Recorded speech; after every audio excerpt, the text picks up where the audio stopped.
Hi, welcome to mix kitchen. இன்றைக்கி நம்ம பார்க்க போகிறது ஒரு மிக்சட் ரைஸ், அதாவது ஒன் பாட் ரைஸ்ன்னு சொல்லலாம். ஜீரா ரைஸ் தான் பார்க்க போகிறோம். இது செம்ம ஃப்ளேவரான ரைஸ். இது ரொம்ப ஈஸியாக இருக்கும். கரெக்டான மெஷர்மெண்ட் படி நீங்கள் தண்ணி அளந்து விட்டிங்கன்னா உதிரி உதிரியாக சூப்பரான ஜீரா ரைஸ் உங்களுக்கு கிடைக்கும். அது எப்படி பண்ணுறதுங்கிறது இப்போ பார்க்கலாம் வாங்க.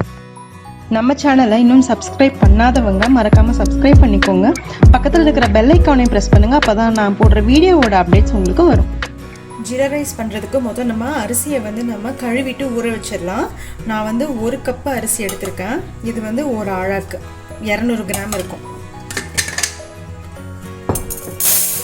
இதை நல்லா 2 தடவை கழுவிட்டு அதுக்கப்புறமா ஊற வச்சுப்போம். இதை கழுவியாச்சு. இப்போது தண்ணி ஊற்றி ஊற வச்சுக்கலாம். நான் 1 கப்பு அரிசி எடுத்திருக்கேன். அதுக்கு 1.5 கப்பு தண்ணி ஊற்றி ஊற வச்சுக்க போகிறேன். இப்போ இதை ஊற வச்ச இதே தண்ணியில் தான் நம்ம இதை குக் பண்ண போகிறோம். இந்த அரிசியை குக் பண்ண போகிறோம். ஸோ தட் உங்களுக்கு என்னென்னா குழையிறதுக்கு வாய்ப்பே இல்லை அரிசி. இந்த டிப்பை நீங்கள் எப்போயுமே ஃபாலோ பண்ணுங்கள். ஜீரா ரைஸ்க்கும் சரி, இந்த மாதிரி பாஸ்மதி ரைஸ்க்கும் சரி, நீங்கள் ஊற வைக்கும் போதே கரெக்டாக அளந்து தண்ணி ஊற வச்சிட்டிங்கன்னா உங்களுக்கு அதே தண்ணியை போட்டு நீங்கள் குக் பண்ணலாம். ஸோ ரைஸ் குழையிறதுக்கு வாய்ப்பே இல்லை. இது ஒரு சின்ன டிப்பாக இருக்கும், உங்களுக்கு ரொம்ப யூஸ்ஃபுல்லாக இருக்கும். ட்ரை பண்ணி பாருங்கள். நான் 1 கப்பு அரிசிக்கு 1.5 கப்பு தண்ணி ஊற்றி ஊற வச்சுருக்கேன். இது ஒரு 20 நிமிஷம் ஊறட்டும். ஜீரா ரைஸ் தாளிச்சிடலாம். இப்போது அதுக்கு ஒரு பாத்திரத்தில் குக்கர் தான் நான் எடுத்திருக்கேன். இதில் ஒரு 2 டேபிள் ஸ்பூன் எண்ணெய் ஊற்றிக்கலாம்.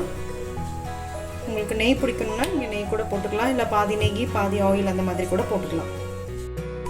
எண்ணெய் ஊற்றிருந்தோம் இல்லையா, அதில் ஒரு பிரியாணி இலை, ஒரு பட்டை, ஒரு ஏலக்காய், ஒரு 3 கிராம்பு, ஒரு அன்னாசி பூ, இவ்வளோதான்.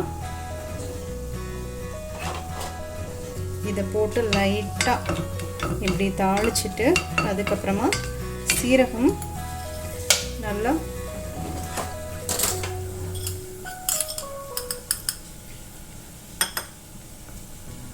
அரை டீஸ்பூன் சீரகம்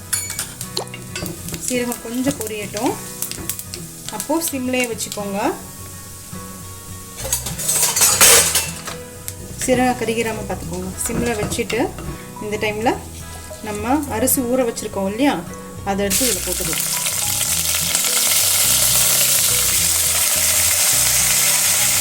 சிம்மில் வச்சு பண்ணுங்கள். அது மாதிரி ரொம்ப ஹார்ஷாகவும் பண்ணிடக்கூடாது, ஏன்னா அரிசி உடஞ்சி போகிறதுக்கு வாய்ப்பு இருக்குது. அதனால் ரொம்ப ஜென்டிலாக கலரி விடுங்க. ஒரு 2 நிமிஷம் இது மாதிரி இருந்தால் போதும். ரொம்ப வறுக்கணும்னு அவசியம் கிடையாது, கம்ப்ளீட்டாக வறுக்கணும்லாம் அவசியம் இல்லை. ஜஸ்ட் அந்த அரிசி இந்த மசாலா, கரம் மசாலா போட்டிருக்கோம் இல்லையா, அந்த ஃப்ளேவரை உள் வாங்கிக்கிட்டால் போதும். அதனால் ஒரு 2 நிமிஷம் இது மாதிரி இருக்கட்டும்.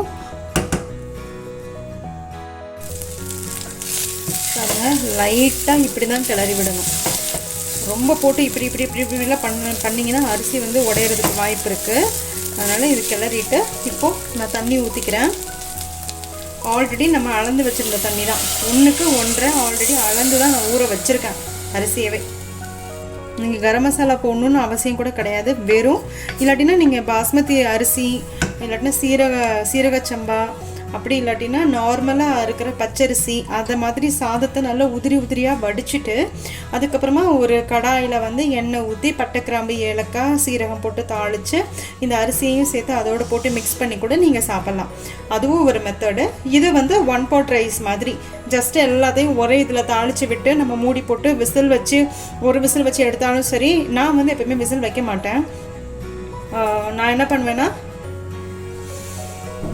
மூடி போட்டுட்டு அந்த ஸ்டீம் வந்ததுக்கப்புறமா வெயிட் போட்டுட்டு சிம்மில், பாஸ்மதி ரைஸாக இருந்தால் 13 நிமிஷம், சீரகச்சம்பா அரிசியாக இருந்தால் 4லேருந்து ஒரு 5 நிமிஷம்.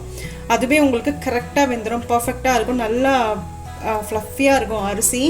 சாப்பாடு அவ்வளோ சூப்பராக வெந்துடும். ஸோ நான் அப்படி தான் பண்ணுவேன். இப்போ இதில் உப்பு போடணும். உங்களுக்கு கரம் மசாலா ஸ்மெல்லு வேணாம், வெறும் ஜீரா ஸ்மெல்லு மட்டும் வேணும் அப்படின்னு சொன்னால் நீங்கள் வெறும் ஜீரா மட்டும் போட்டு கூட நீங்கள் தாளிச்சிக்கலாம். இப்போ இதை கொஞ்சம் மூடி வைக்கிறேன். இது கொஞ்சம் கொதிக்கட்டும். இப்போ பாருங்கள், நல்லா கொதிக்குது. இந்த டைமில் உப்பு கரெக்டாக இருக்கான்னு செக் பண்ணிக்கோங்க. எப்பயுமே ஒரு கல் உப்பு வந்து நீங்கள் குக்கர் மூடி போடுறதுக்கு முன்னாடி ஜாஸ்தியாக தான் இருக்கணும். அப்போ தான் உங்களுக்கு சாதம் வெந்து வரும்போது கரெக்டாக இருக்கும். இப்போ பாருங்கள், இந்த டைமில் நீங்கள் நெய் கூட போட்டுக்கலாம். ஒரே ஒரு ஸ்பூன் நெய் போட்டிங்கன்னா இன்னும் உங்களுக்கு சாதம் உதிரி உதிரியாக வரும். பட் நான் நெய்யெல்லாம் எதுவுமே போட போகிறதில்ல. இதை க்ளோஸ் பண்ணிவிட்டு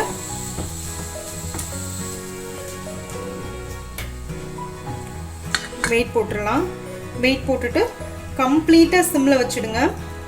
கம்ப்ளீட்டாக சிம்மில் 13 நிமிஷம் அலாம் வச்சுக்கோங்க. உங்ககிட்ட மொபைல்லையோ இல்லை கிளாக்லையோ எதுலையோ கரெக்டாக அலாம் வச்சுக்கோங்க. 13 நிமிஷம் பாஸ்மதி ரைஸ்க்கு உங்களுக்கு கம்ப்ளீட்டாக குக் ஆகிடும். 13 நிமிஷத்துக்கு அப்புறமா நம்ம பார்க்கலாம். இப்போ 13 நிமிஷம் ஆயிடுச்சு. நான் ஆஃப் பண்ணிவிட்டு விசிலும் வந்து கம்ப்ளீட்டாக போயிடுச்சு. இந்த டைமில் ஓப்பன் பண்ணி பார்க்கலாம் எப்படி வெந்திருக்குன்னு.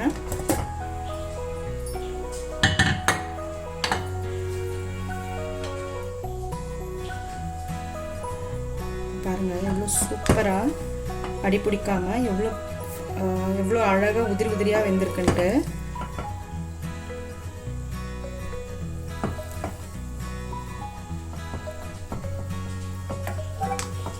அவ்வளோதான், நல்லா ஃப்ளேவர்ஃபுல்லான ஜீரா ரைஸ் நமக்கு ரொம்ப சூப்பராக ரெடி ஆகிடுச்சு. இதை நீங்கள் non veg gravy, chicken gravy, mutton gravy, அப்புறம் வந்து paneer butter masala, mushroom gravy, matar paneer, இந்த மாதிரி எல்லா விஷயத்தோடையும் நீங்கள் வச்சு சாப்பிட்லாம். அந்த கிரேவியோட ரொம்ப சூப்பராக இருக்கும். வீட்டில் கண்டிப்பாக நீங்கள் ட்ரை பண்ணி பாருங்கள்.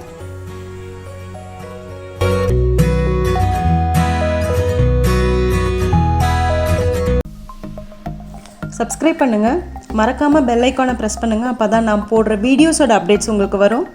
லைக் பண்ணுங்கள், கமெண்ட் பண்ணுங்கள், ஃப்ரெண்ட்ஸோடு ஷேர் பண்ணுங்கள். தேங்க்யூ.